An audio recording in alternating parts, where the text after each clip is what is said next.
Negosiasi dan kewirausahaan. Tema ke-6. D. Mengkonstruksi teks negosiasi dengan memperhatikan isi, struktur, dan kebahasaan. Kompetensi inti. Memahami, menerapkan, menganalisis, dan mengevaluasi tentang pengetahuan faktual, konseptual, operasional dasar, dan metakognitif sesuai dengan bidang dan lingkup kajian bahasa Indonesia. Pada tingkat teknis, spesifik, detail, dan kompleks berkenaan dengan ilmu pengetahuan, teknologi, seni, budaya, dan humaniora dalam konteks pengembangan potensi diri sebagai bagian dari keluarga, sekolah, dunia kerja, warga masyarakat nasional, regional, dan internasional. Ketiga, 1.1. Mengevaluasi isi, struktur atau orientasi, pengajuan, penawaran, persetujuan, penutup, dan kebahasaan teks negosiasi berkaitan dengan bidang pekerjaan.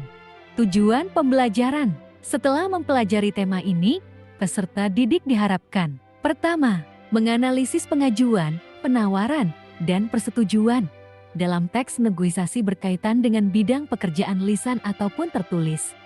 Kedua, mengevaluasi isi, struktur, dan kebahasaan teks negosiasi berkaitan dengan bidang pekerjaan. Ketiga, menyampaikan pengajuan, penawaran, persetujuan, dan penutup dalam teks negosiasi berkaitan dengan bidang pekerjaan secara lisan atau tulis. Keempat, mengkonstruksikan teks negosiasi berkaitan dengan bidang pekerjaan dengan memperhatikan isi, struktur, dan kebahasaan. Untuk memperjelas unsur pelaksanaan kegiatan negosiasi, perhatikan contoh berikut. Jualan tas antik. Unsur pelaksanaan kegiatan. Pertama, orientasi. Contoh, penjual. Selamat pagi, Bu. Pembeli. Selamat pagi, penjual. Mau beli apa? Kedua, pengajuan. Contoh, pembeli.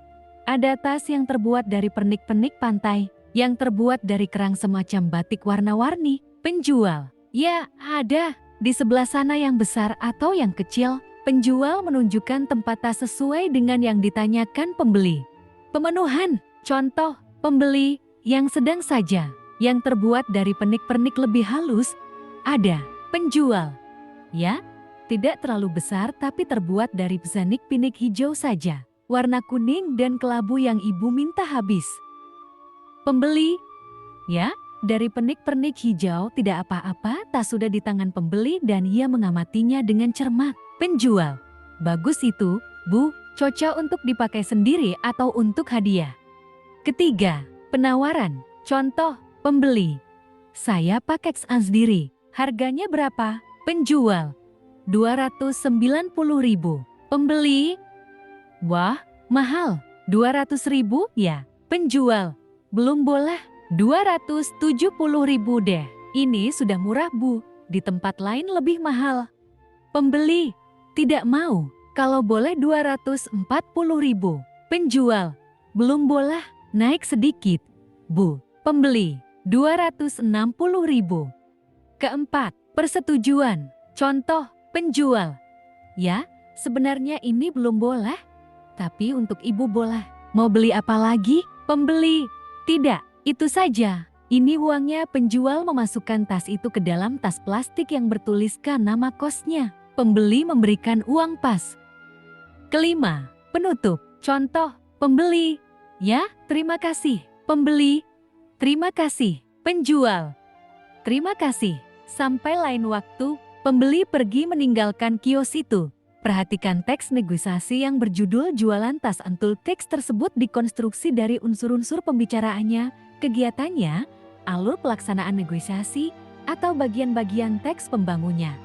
Dari kegiatan negosiasi tersebut, dapat dianalisa beberapa hal sebagai berikut. Pertama, ditelaah dari format isinya, apakah teks jualan tas antik tergolong ke dalam negosiasi? Kedua, ditelaah dari strukturnya, apakah teks jualan tas antik mempunyai struktur yang lengkap untuk digolongkan ke dalam negosiasi? Ketiga, ditelaah dari kebahasaan, apakah pembangun bahasa dalam teks tersebut dapat tergolong ke dalam teks negosiasi? Evaluasi. Pertama, salinlah teks negosiasi yang berjudul Jualan Tas Antik di buku tugas kalian. Kedua, Sebutkan struktur teks negosiasi jualan tas antik tersebut.